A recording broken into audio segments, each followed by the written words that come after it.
When it comes to hi-fi, everyone's definition of high-end is going to be different, but one thing that's not up for debate: as price increases, so do expectations.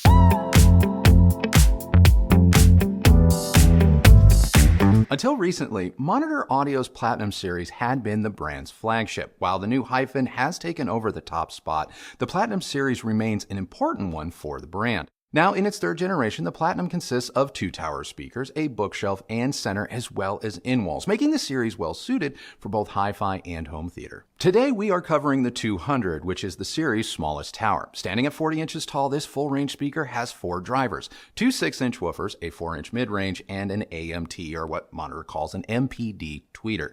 This 3-way rear-ported design has a reported in-room frequency response of 23 Hz to 60 kHz. So for most, no subwoofer is going to be required. But its 88 dB sensitivity and nominal 4 ohm load does mean that a quality amplifier is highly recommended. The 200 comes in 3 finishes: pure satin white, piano black, and piano ebony, which is what you're seeing here.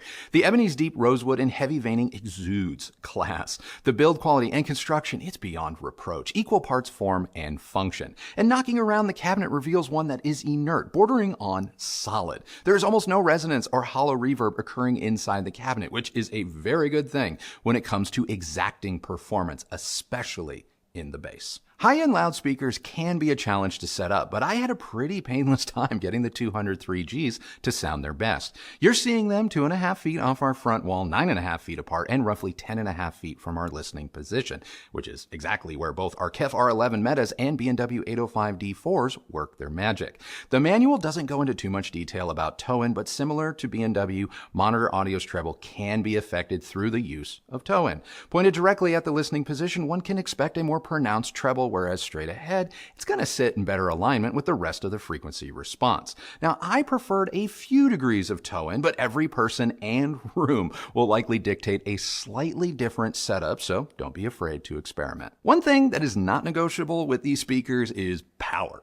They need a quality amplifier that is beyond comfortable with a 4 ohm load. While the Yamaha N2000A is a capable amp, it wasn't until we went way up market with the Class A Delta stereo amp did we really feel as if we were starting to hear everything this speaker had to offer. But you don't have to go crazy, because the absolute best pairing came with the Anthem STR integrated amplifier. The STR produces 400 watts into 4 ohms and is stable all the way down to 2, making it a perfect match for the Platinums. I've had great experience with Monitor Audio speakers, specifically the Bronze and Silver series, but this was my first experience with the Platinum line. Now, if you are expecting to hear, say, a bigger, more refined sounding version of the Bronze and Silver, you're gonna get a lot more. While the Platinum 200 still has Monitor's signature liveliness and that punch, the 200's bass and mid bass has far more control and physical weight versus just sheer snap. If you like to listen to percussion-heavy music, you're gonna love the Platinum 200s. The opening kick drums of Metallica's Enter Sandman, Hans Zimmer's Dream of Arrakis, or A. Brown's Confidence to Make Mistakes sounded 100% real. Nothing about their recreation screamed recording. Scale, texture, dynamics, and most of all, weight were a perfect 10, especially when played at or near live music volumes. The bass detail and just sense of dimension is among the best I've ever heard. Moving on to the mid-range, the 200s are very clear, very articulate, and very present without being forward. Instruments and vocals, they are locked in space with terrific intelligibility. When directly compared to Yamaha's new NS2000A tower speakers, the Platinums proved to be the more exacting speaker, sounding more like a recording studio monitor. The Yamaha had more air or bloom surrounding the trailing edges of notes, while the 200s are more dampened. When it comes to the treble, the 200's AMT-style tweeter is one that I can get behind. There were a few instances with more sibilant recordings from the likes of Tori Amos and Alanis Morissette where I could hear, faint traces of that AMT zip when played back at higher volumes, think 90 dB plus, but those instances were few and far between. The 200's tweeter is incredibly precise, and its mildly energetic implementation could sound bright at high volumes, but 99% of the time, I really appreciated its presence, especially at lower volumes. I would still love to hear this speaker fitted with a quality dome tweeter, if only for comparison's sake, because similar to the mid-range, the absolute faintest traces of air and decay, they just seem just a little bit more subdued compared to some of our other speakers, mainly our B&W 805D4s. As for soundstage and dynamics, this is one of, if not the largest sounding small towers I've ever heard. The 200 3G is so space friendly, I think you could put it in rooms as small as 11 by 13 and still not feel visually overwhelmed. Just don't be surprised if your room fails to contain the scale these speakers are truly capable of. Their crescendos throughout Tori Amos's Precious Things sounded as if they just wanted to, burst through the walls of our large listening room. These speakers are capable of serious dynamics that you can physically feel. And while you may mistakenly believe they are all bark, the 200s, they are nuanced to the nines, and their focus of soundstage is Wilson audio-like. While the Platinum name may denote luxury, precision is the better descriptor when trying to sum up the 200s. In doing a couple of quick sweeps in our room at a volume of 75 dB, at our listening position, all but confirms what I've described. There is a boost in the bass energy, which was expected and keeping with my subjective findings. In our room, the 200s, they had no issues, playing down to the speaker's reported 23 hertz. The mid-range is very linear, though I was surprised to see a dip as we transition into the treble because it wasn't something I really heard or that stood out to me when listening day to day. While not perfect, the 200 3G is very respectable. But kicking off comparisons with another flagship adjacent speaker, Yamaha's new NS2000A. The Yamahas cost less than the 200s, and while they do sound different, especially in the bass and low mid bass, they're nevertheless comparable, and they aren't likely to be cross-shopped. The Yamahas do something the Monitor Audios don't exactly excel at, and that is recreate the sensation of natural bloom in air. Two things that can be very important when discussing, say, solo piano works or any well-recorded jazz ensemble or acoustic recording. When listening to these two speakers head to head, the Yamahas felt alive and organic, whereas the 200s were more controlled and studio-like. The Yamaha isn't a boxy, lively mess, but it gives the music room to breathe, and for me, it was something that I didn't realize the 200 was missing until I directly A-B'd the two. Then we have our reference KEF R11 Metas, a speaker like the 200s that is more exacting and precise through the bass and mids, though the KEF is a lot less sparkly up top when directly compared. The KEF manages to be more even keel and neutral to the source material throughout the mid-range and highs, where it has a more natural roll-off versus a boost like with the 200s. The 200 monsters the KEF in the low bass department, but from about 80 hertz on up to 20 kilohertz. The less expensive KEF is every bit Monitor's equal, and if you're a measurement hawk, it's actually better. So it's going to come down to how much more are you willing to spend for the Platinum's awesome bass prowess. And we can't forget the ELYSIAN 4s from WHARFEDALE. It's another top-flight speaker designed in England but made abroad. The 4 is, again, less expensive and is another three-way speaker that relies on an AMT-style tweeter. That said, in this head-to-head, I prefer the Monitor Audio. The WHARFEDALE is great, but it is a more subdued sound in comparison, and when you line its sound up with its sheer size, it's a lumbering giant compared to the speedster that is the 200. I get that you save almost $4,000 with the WHARFEDALE, but when discussing, $10-ish thousand speakers, I would park my money with the 200s. I gotta say, I absolutely loved getting to live with the Platinum 200s because it is definitely a speaker that achieves reference caliber performance in a very small package. And when you only compare it to other common reference or cost no object speakers on the market, I'm talking about brands like B&W, Wilson Audio, and Magico, the 200 stock only rises. But at just under $14,000 for the pair, I believe customers have a reasonable expectation for a level of absolute perfection, never mind exclusivity. And these are two things that I'm not 100% certain the Platinum guarantees. Can you spend more for marginal, maybe even no improvement? You bet you can. But you can also arguably spend less to get the same and maybe even better performance here and there. So what we're left with is an absolutely phenomenal speaker in every sense of the word, but also one that sits just right smack dab in the middle of the pack when it comes to the competition.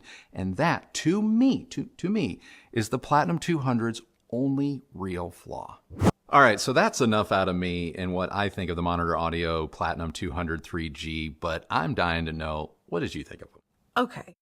Oh boy.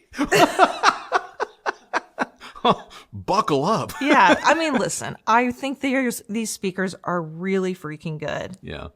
I'm just struggling with how I God, I don't even know how to say this. At the end of his last final thought take, yeah, I was like, oh my God, people are going to be so confused. Yeah.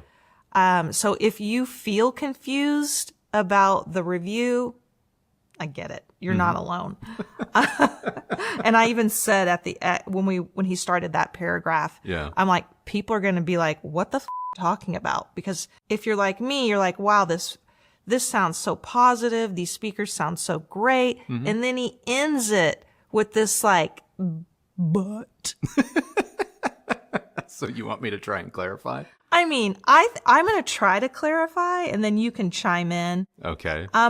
I think that what he's getting at, it's that gap between what some people call mid-fi to high-end that is getting more and more difficult to even tell a difference from. Yeah. And I wonder if brands are going to find that it becomes increasingly more difficult for them to convince a customer to buy into, say, their own flagship. Yeah.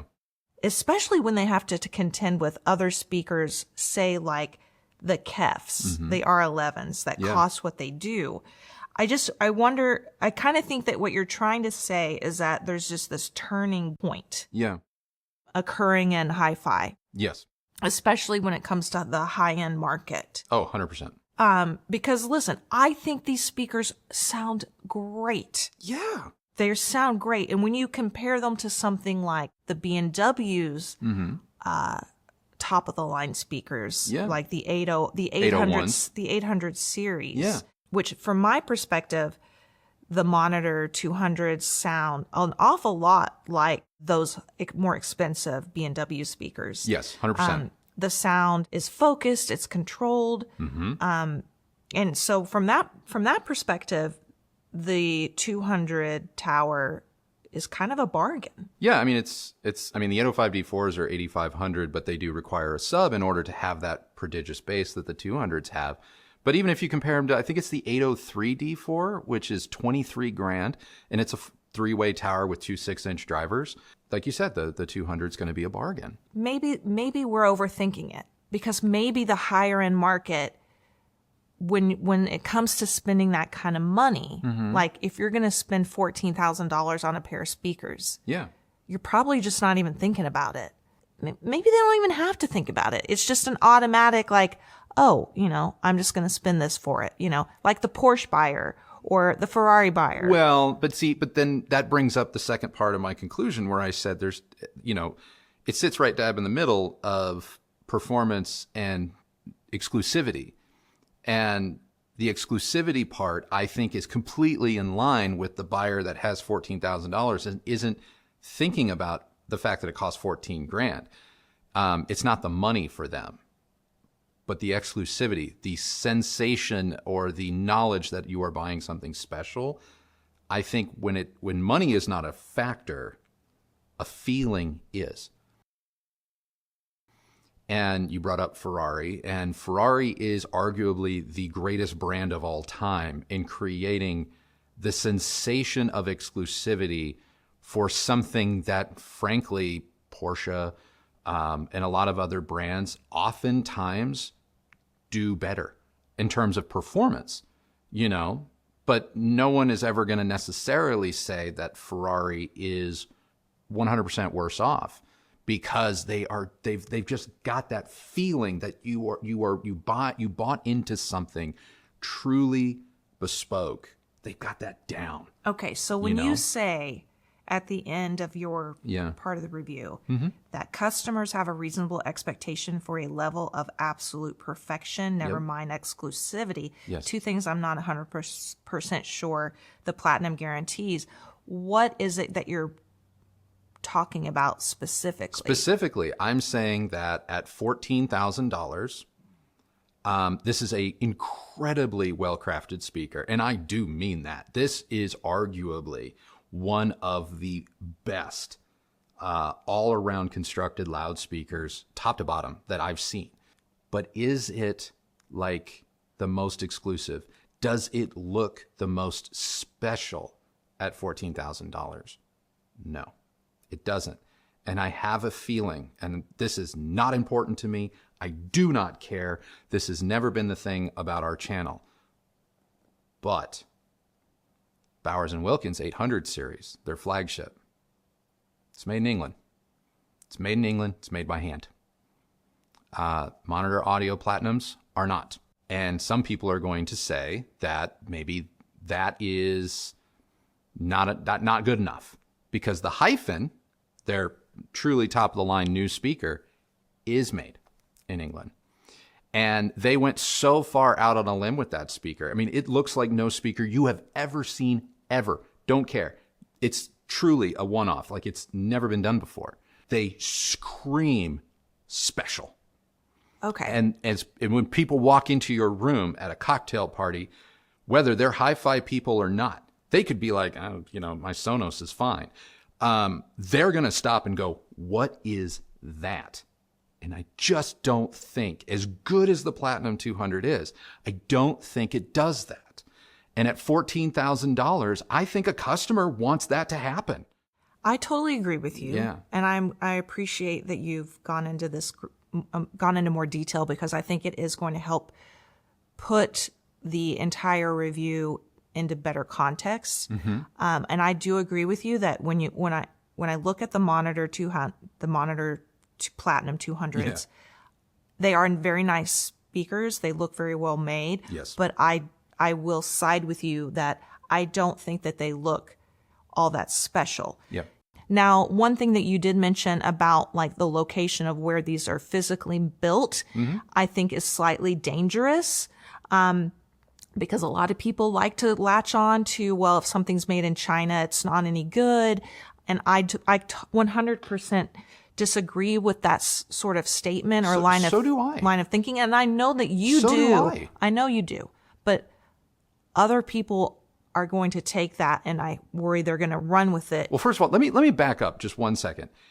If we only discussed a loudspeaker on an island in and of itself, the Platinums are fabulous. They are fabulous. And as much as I would love for every review to just be, this is product A, this is everything you need to know about product A, thank you for watching. As much as I would love that, because I think sometimes my conclusions would be less confusing if I did that. That's not going to stop anyone from saying, okay, well, but I get that product A is really good. In this instance, the Platinum 200s, I get that they're really good, and they are. But is this like the end-all, be-all? And it's not. It's not even the end-all, be-all at 14 grand. And variety is the spice of life. And there are going to be people that listen to this speaker and go, that's my jam. Like, yeah, the bass is worth paying for, because it's among the best I've ever heard in a speaker without a sub. But there are going to be people that are like, I did demo these next to a KEF R11 Meta, and I got to be honest with you, I think the R11 Metas are at least as good. Every speaker manufacturer wants their high-end product to be a walk-off home run. Leave no doubt. Round the bases. It is. And as long as you don't ever venture outside or pan right or left, it is a walk-off home run. But we're playing a full game here. And there's a lot of good hitters on a lot of teams. And that's the only problem this speaker has. I mean, the thing is we have the opportunity to listen to so many different products, and I could be very happy with a lot of different things that come through this house. Oh, for sure. That's the deal. I know a lot of people, look, we see the comments here and elsewhere. Oh, everything's to Andrew, everything's the best. It's like, you know what? Like, learn to listen with a little context, okay? I mean, you have to understand that, yeah, sometimes everything does sound pretty freaking good. Yeah. And it comes down to very minute situations where something may be better or worse for you. Yeah. I say this all the time. It really does come down to what kind of listener you are. Yep. This is tough. This game that we play about evaluating stuff is It's easy and it's incredibly hard. Easy in the sense that, you know, hey, this is what it is. This is what it looks like. This is the experience I have. But a lot of times I am always trying to guess at what I anticipate people's questions are going to be. Because honestly, when I sat in front of the 200s and I listened to them just day to day, I didn't question anything. Could I be happy with these speakers? 100%. If Monitor Audio was like, you know what, Andrew, we don't want them back, I'd be like, oh, darn, you know, sucks for me. I mean, they want them back. They're already on their way back. But that's how good they were. That's how much I just enjoyed myself. But then when it's time to sit down and craft these shows, I have to stop being kind of me all the time. And I have to go, well, what does Robert in Iowa think?